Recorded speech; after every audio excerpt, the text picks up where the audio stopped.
Hello students, in the previous videos we have discussed about the various steps involved in metallurgy, how we can get a pure metal from its naturally occurring ores. So we have discussed various techniques and all. In this video we are going to discuss about how we can convert the metal oxide to the metal. In other words, it is a reduction of the metal oxide to metals. Please keep watching. Reduction of metal oxide. So by the term reduction we understand it is a removal of the oxygen from the metal. Now, reduction of metal oxide, it is the most important step in metallurgy. Okay. So, then the removal of oxygen from the metal oxide and getting the metal out of it, that is called a reduction. Then we know that different methods are used. Metal oxides are reduced by various techniques. It all depends on the affinity of the metal for oxygen. Okay, what is affinity for oxygen? It is the tendency of the metals to hold oxygen to it. In other words, to have a bond with oxygen. In other words, we can say it is the electropositivity of the metal.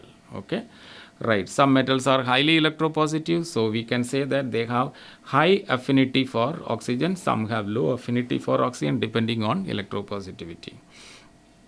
Okay. So these things I think you understood. Based on this, we are going to decide various methods.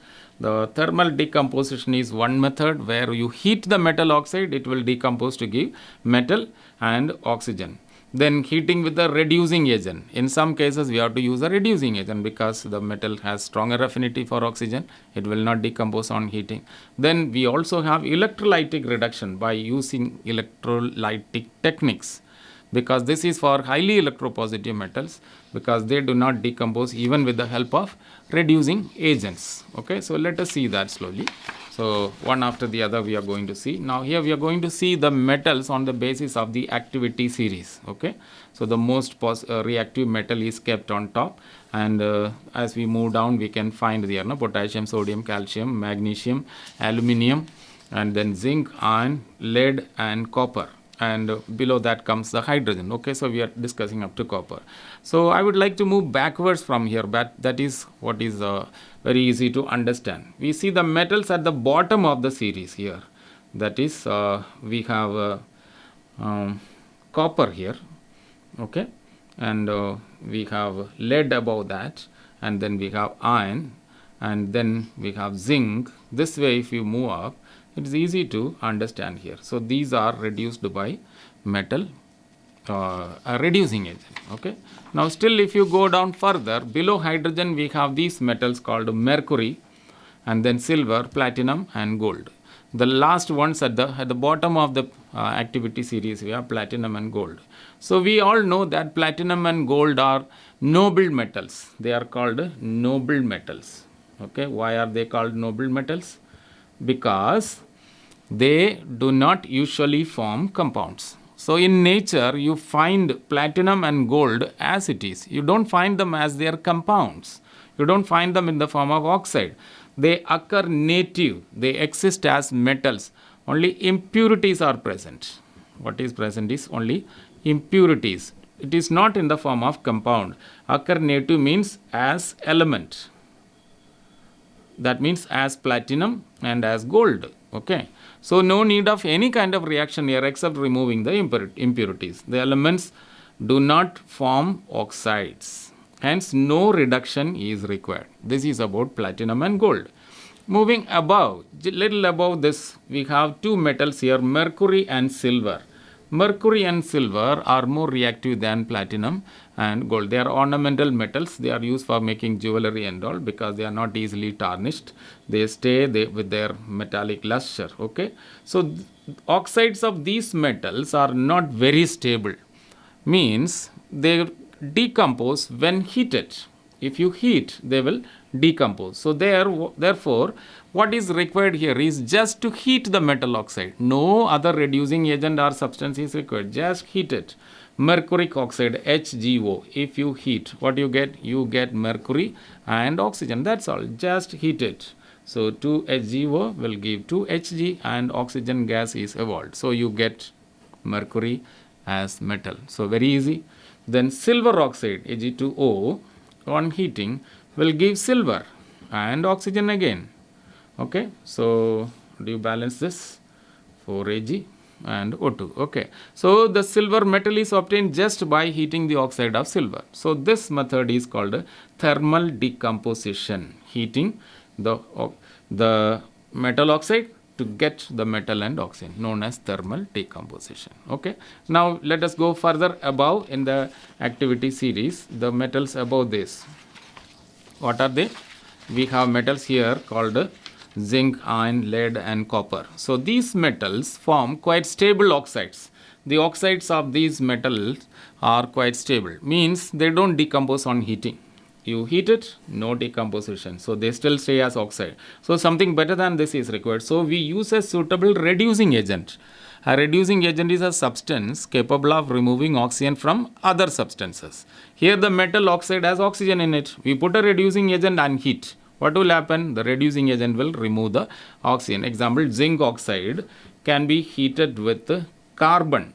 Okay, carbon in the form of coke. Carbon has different forms. We are using the form coke, which is the purest form of carbon. Okay, so we get zinc metal plus carbon monoxide gas is evolved. So this way we can reduce zinc oxide to zinc. This is called reduction with a reducing agent. Fe2O3 iron 3 oxide or ferric oxide can be heated with carbon monoxide. So what you get here? Fe and CO2. So 2 Fe, 3 CO2, 3 CO. Okay, 3 oxygens. So that's how it is balanced. So easily the ferric oxide changes to iron. So we get the metal iron here. The next metal, lead. Lead oxide can be heated with coke, as you are done with zinc, the pure form of carbon, reducing agent coke.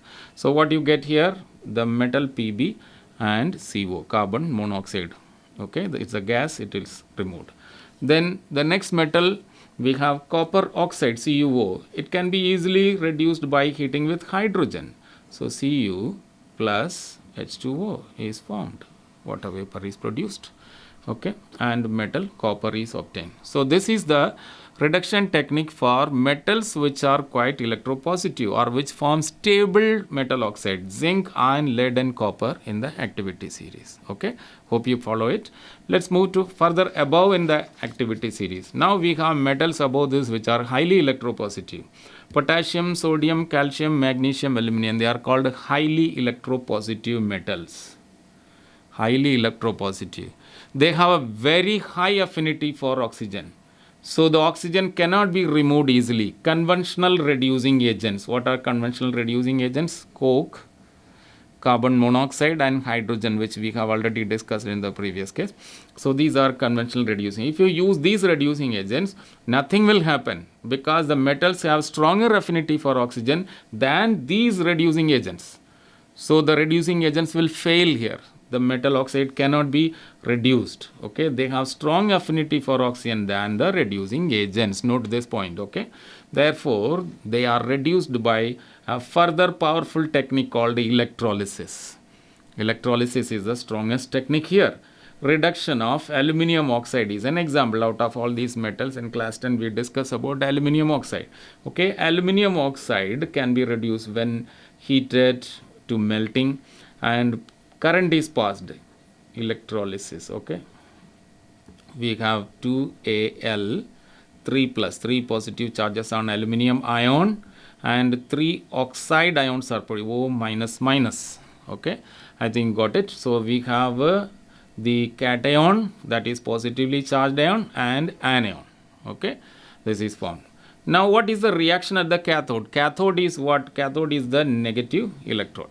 Okay, so what happens here? Which ion will move here? The cation, positive ion will move here. Aluminium ion, Al plus plus plus will move here. It will be taking electron from the cathode. Cathode has negative charge, means excess of electrons. Okay, excess of electrons. So it will give electrons to it, 3 electrons, because there are 3 positive charges, and you get neutral aluminium metal. Okay, then reaction at the anode. Anode is the positive electrode. Positive electrode means there is deficiency of electrons. Deficiency of electrons. Which ion will come here? The negative ion, because anode is positive.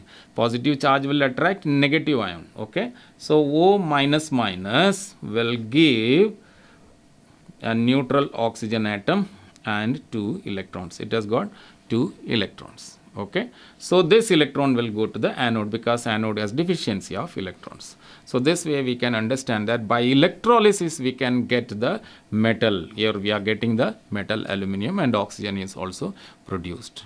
So, I think students you have understood the various techniques we have followed in converting the metal oxide to metal. If you have questions, please write in the comment section and you can subscribe so that you will know the next video uploaded. The next I will be discussing with the refining techniques for these metals. Thank you.